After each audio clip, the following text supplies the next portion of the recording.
Hey, welcome to this Women Wednesday edition of Liquid Lunch on Newsmax TV. I'm John Tobacco.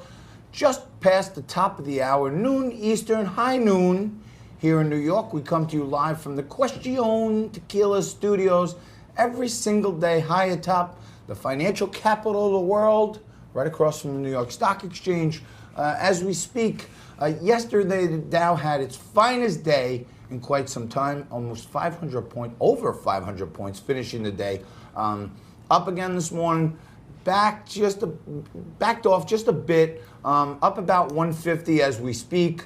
I ran into my good friend Mario in front of the New York Stock Exchange this morning.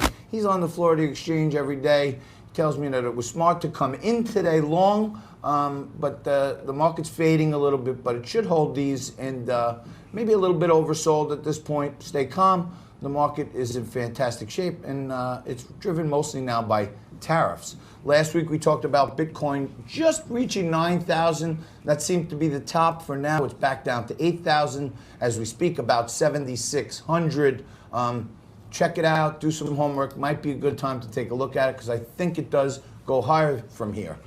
Trump's over in the UK, state dinner with the Queen in observance of D-Day.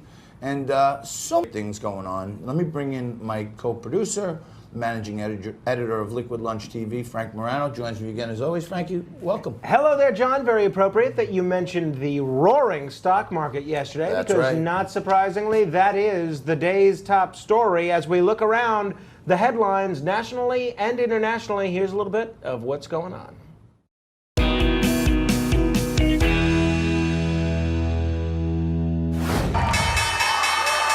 Stocks are rising for the second straight day on Wall Street. Investors are keeping an eye out for news from the Federal Reserve related to interest rates. Fed Chair Jerome Powell said yesterday they're looking for any new developments on the economy and would do what's necessary to sustain the expansion. At the opening bell, the Dow Jones Industrial Average was up more than 100 points, as the Nasdaq and S&P 500 are also trading higher.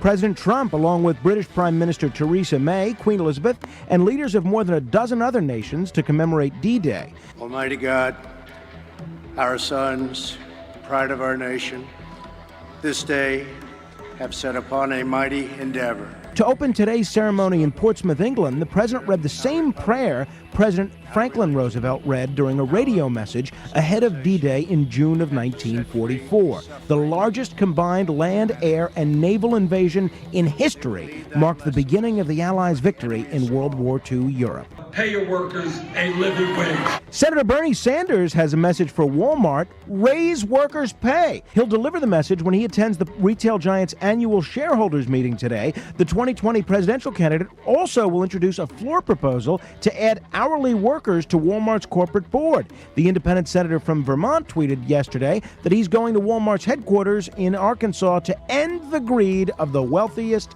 family in America. And finally, the Justice Department is signaling a willingness to turn over the unredacted Mueller report to House Democrats. In a letter to the House Judiciary Committee, the DOJ says it will restart negotiations over the full unredacted report if the committee drops its efforts to hold Attorney General Bill Barr in contempt. The committee advanced a contempt citation to the full House over Barr's refusal to comply with a subpoena demanding the release of the full report.